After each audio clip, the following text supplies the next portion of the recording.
Berita mengejutkan dari Trump tentang the All President Man atau Kabinet Kementerian dalam administrasinya Trump menunjuk Elon Musk dan Vivek Ramaswamy. Trump itu bisnis banget, pro pengusaha, dan cirinya pengusaha salah satunya adalah meningkatkan sales dan menurunkan biaya sehingga profitnya meningkat. Kabinet Trump berciri dua hal. Kabinetnya yang keluar akan perang dengan Tiongkok dan di dalam akan diefisiensikan. Amerika hanya terdiri dari 15 departemen, sangat efisien. Anggarannya 6,7 triliun dolar. Kalau Indonesia, 48 kementerian dengan anggaran 200 billion dolar, atau Indonesia itu hanya 3% anggaran Amerika. Ini sangat langit dan bumi ukuran budget dan efisiensinya.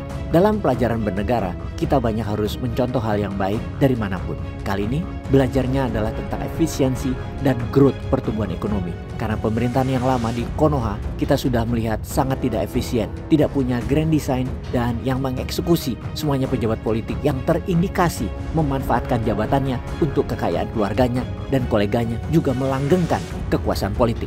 Pertama, kita membahas strategi serangan ke luar negeri Trump yang kita bisa lihat dari daftar jajaran nama-nama yang dapat dipastikan kabinet luar negeri Trump anti Tiongkok dan akan sangat agresif menekan Tiongkok. Dari menteri luar negerinya, NSA atau National Security Advisor-nya, hingga pejabat perbatasan atau Chief of Border Control Department, itu kita bisa melihat pilihannya. State Secretary atau orang nomor 3 dalam jajaran Commander of Chief-nya Amerika atau diistilahkan Menteri Luar Negeri di negara lain, kemungkinan adalah Marco Rubio, senator atau anggota DPD kalau di Indonesia, dari Florida, musuh Trump di tahun 2016 di Florida. Namun sejak saat itu mereka menjadi teman dekat dan menjadi pendukung Trump garis keras. Seseorang yang anti dan sangat agresif menentang Tiongkok, menentang Venezuela, dan menentang Iran. Ditunjuknya Rubio adalah pesan keras ke Tiongkok dan Iran. Untuk NSA, Trump memilih Mike Waltz, seorang kongresmen dari Florida, anggota DPR kalau di Indonesia, mantan militer berpangkat kolonel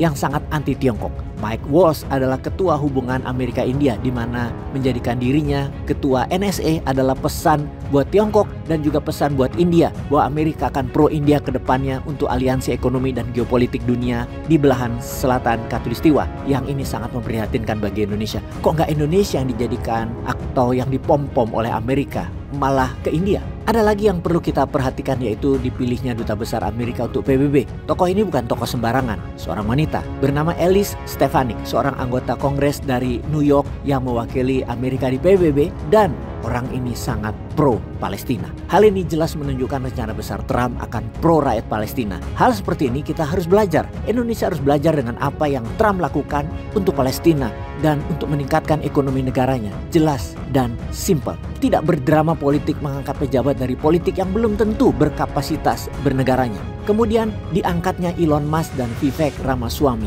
Ini seru lagi. Ada sebuah departemen baru di Amerika namanya Department of Government Efficiency. Kalau disingkat sama dengan nama kriptonya Elon, Doge. Departemen ini dipimpin dua orang tech bilioner, yaitu Elon dan Vivek. Tugasnya memotong jalur birokrasi yang rumit dalam kepegawaian dan keputusan pemerintahan, membuang pembiayaan yang berlebihan, dan merestrukturisasi pegawai negeri federal agency. Trump mengatakan Doge ini adalah Manhattan Project of our lifetime, atau proyek luar biasa karena Manhattan Project dulu, yaitu proyek yang mengakhiri Perang Dunia Kedua dengan bom atom dijatuhkan di Hiroshima dan Nagasaki. Inilah bom atom yang akan diledakkan di kepegawaian dan sistem birokrasi Amerika. Doge bekerja sebagai advisory di Gedung Putih dan bekerja sama dengan Kementerian Keuangan juga membedah APBN Amerika yang akan membuat budget Amerika menjadi entrepreneurial style yang setiap uang keluar menghasilkan 2 kali lipat uang masuk. Pertanyaan sekali lagi, mengapa Elon? Karena memang dalam kampanyenya Trump, Elon berkali-kali mengatakan anggaran 6,7 triliun APBN Amerika itu bisa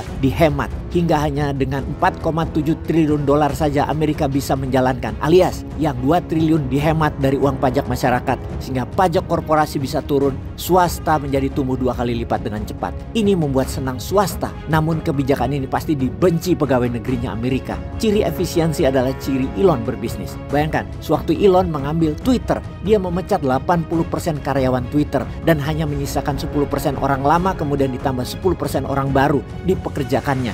Yang kita bisa saksikan sekarang, untung besar Twitter atau X.com itu sekarang. Mendapat informasi seperti begini, kebayang kalau pegawai Pemda tinggal 40%.